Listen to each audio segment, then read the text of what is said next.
नमस्कार दोस्तों। NCERT maths class 11th chapter number 12 exercise 12.1 limits and derivatives देख रहे हैं हम लोग।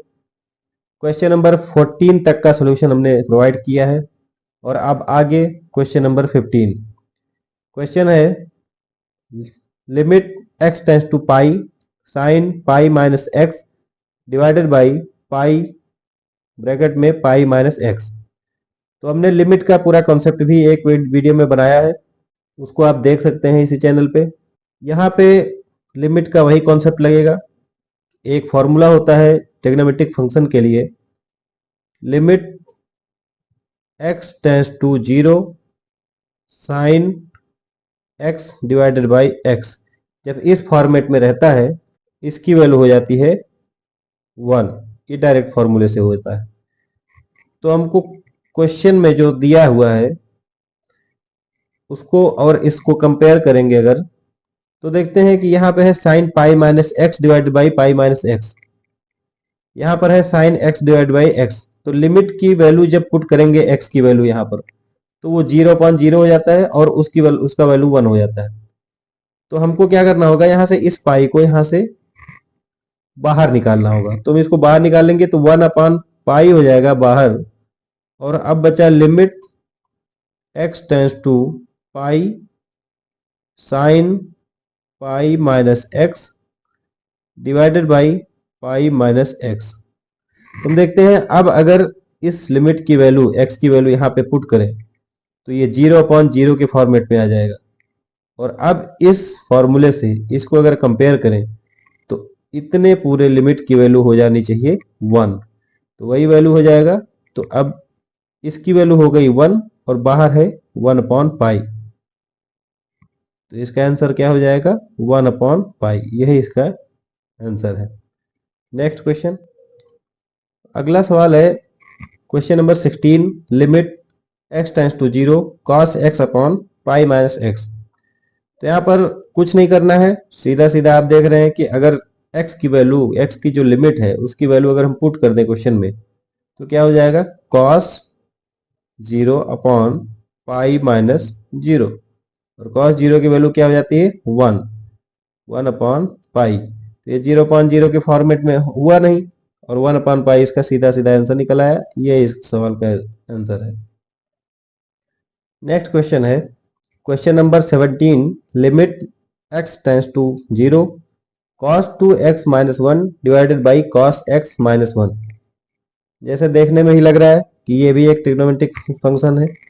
तो ट्रिग्नोमेट्रिक फंक्शन का जो लिमिट निकालते हैं उसके लिए हमारे पास दो फॉर्मूले हैं। एक है limit x tends to 0 sine x upon x equal to हो जाएगा 1, और दूसरा फॉर्मूला है limit x tends to 0 1 minus cos x upon x. अगर ये फॉर्मेट हो तो इसका वैल्यू हो जाता है 0। तो ये दोनों ही फॉर्मेट में नहीं है, तो इसको क्या करना होगा, सॉल्व करना होगा। सॉल्व करने के लिए सबसे पहले हम क्या करते हैं, लिमिट की वैल्यू पुट करते हैं। तो लिमिट की वैल्यू अगर पुट करेंगे, x की वैल्यू 0 पुट करेंगे तो cos 0 हो जाएगा, cos 0 ऊपर भी और cos 0 नीचे भी। तो 0 0 तो खत्म हो गया, cos 0 की वैल्यू 1, दोनों ऊपर नीचे दोनों तरफ हो जाएगा। तो 1 माइनस 1 0, 1 माइनस 1 0। तो ये किस, अगर लिमिट की वैल्यू पुट करते हैं तो 0.0 के फॉर्मेट में आता है। तो इसका मतलब ये हुआ कि x टेंड्स टू 0 पर ये एग्जिस्ट नहीं करता है। तो इसको हमको पहले सॉल्व करना होगा। सॉल्व करने के लिए अब हम इसको सिंप्लीफाई करेंगे। तो लिमिट x टेंड्स टू 0, और सिंप्लीफाई करने के लिए cos 2x का फॉर्मूला लगाएंगे। तो ये हो जाएगा 1 minus 2 sign square x minus 1 divided by, इसको भी ओपन कर देंगे तो ये हो जाएगा 1 minus 2 sign square x by 2 minus 1।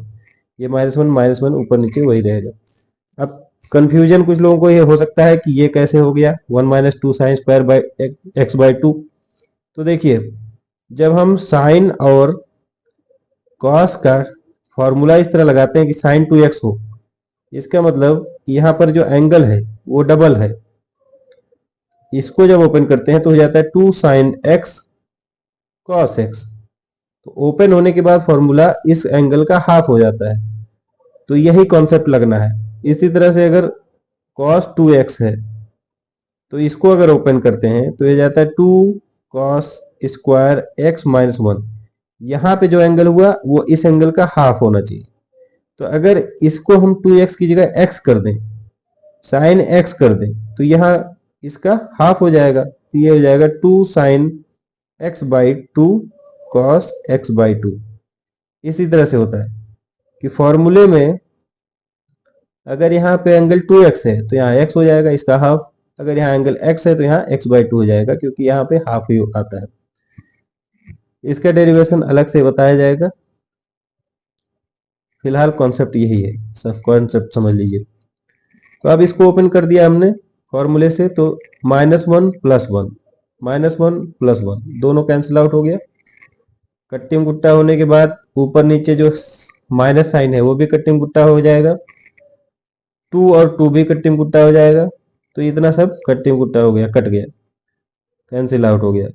बचा क्या, x टेंस टू 0, ऊपर बचा हमारे पास sine square x divided by, नीचे बचा हमारे पास साइन स्क्वायर x बाई 2। अब क्या करेंगे, तो देखिए ऊपर है साइन स्क्वायर x, अगर इसको x स्क्वायर से डिवाइड कर दिया जाए और x स्क्वायर से मल्टीप्लाई कर दिया जाए तो ये sign square x divided by x square, form वो ट्रिग्नोमेट्रिक फंक्शन वाला फार्मूला बन जाएगा। इसी तरह से नीचे को भी अगर x बाई 2 के स्क्वायर से डिवाइड कर दिया जाए और x बाई 2 के स्क्वायर से मल्टीप्लाई कर दिया जाए तो ये जो फंक्शन होगा ये क्या बन जाएगा, ये आपका ट्रिग्नोमेट्रिक फंक्शन बन जाएगा। तो कर देंगे, तो देखते हैं क्या बन आता है। एक्स स्क्वायर जो मल्टीप्लाई किया था उसको बाहर लिख देते हैं, अंदर हो जाएगा आपका sign square x divided by x square,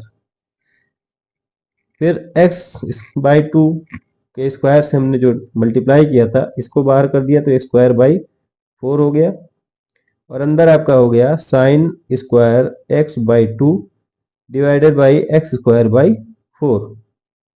अब आप देखिए एक्स स्क्वायर और एक्स स्क्वायर ये भी कैंसिल आउट हो जाएगा। तो ऊपर का जो फंक्शन है वो fx और नीचे का जो फंक्शन है gx, तो कहीं ना कहीं ये एक बन गया formula x tends to 0 fx divided by gx का। तो हमने ये पढ़ रखा है कि अगर fx डिवाइडेड बाई gx इस फॉर्मेट में आता है तो हम इसको लिख सकते हैं लिमिट अलग अलग करके, limit x tends to 0 fx और फिर divided by limit x tends to 0 gx, ये हम लिख सकते हैं। तो एक्स स्क्वायर कटने के बाद 4 बच गया, इसको बाहर लिख देंगे, तो ये हो जाएगा 4 को हम बाहर ले लेते हैं और उसके बाद fx और gx को ओपन करके लिख देते हैं। तो ये हो जाएगा लिमिट x टेंस टू 0, पहले fx लिख देंगे, sign square x divided by x square, इसके बाद gx वाले पार्ट को अलग करके लिख देंगे फॉर्मूले के हिसाब से, limit x tends to 0 sine square x by 2 divided by x by 2 का होल स्क्वायर, या आप इसको जैसे भी लिखना चाहें एक्स स्क्वायर बाई 4 भी लिख सकते हैं या एक्स बाई 2 का होल स्क्वायर लिख सकते हैं। तो आप देखिए ट्रिग्नोमेट्रिक फंक्शन का वही फॉर्मूला बन गया, साइन x अपॉन एक्स जो रहता है x टेंस टू 0 पर, तो यहाँ x sign square x upon x square है और यहाँ पर sign square x by 2 upon x by 2 का होल स्क्वायर। तो एंगल दोनों का वही है जो डिनोमिनेटर है, तो इसकी भी वैल्यू हो जाएगी 1 और इसकी भी वैल्यू हो जाएगी 1 फॉर्मूले से, और बाहर क्या है 4, तो 1 को 1 से डिवाइड करेंगे 1 ही रहेगा और 4 से मल्टीप्लाई हो जाएगा तो 4 आ जाएगा। तो इस सवाल का आंसर है 4, यही इस सवाल का आंसर है। इस वीडियो में इतना ही, बाकी के क्वेश्चन नेक्स्ट वीडियो में।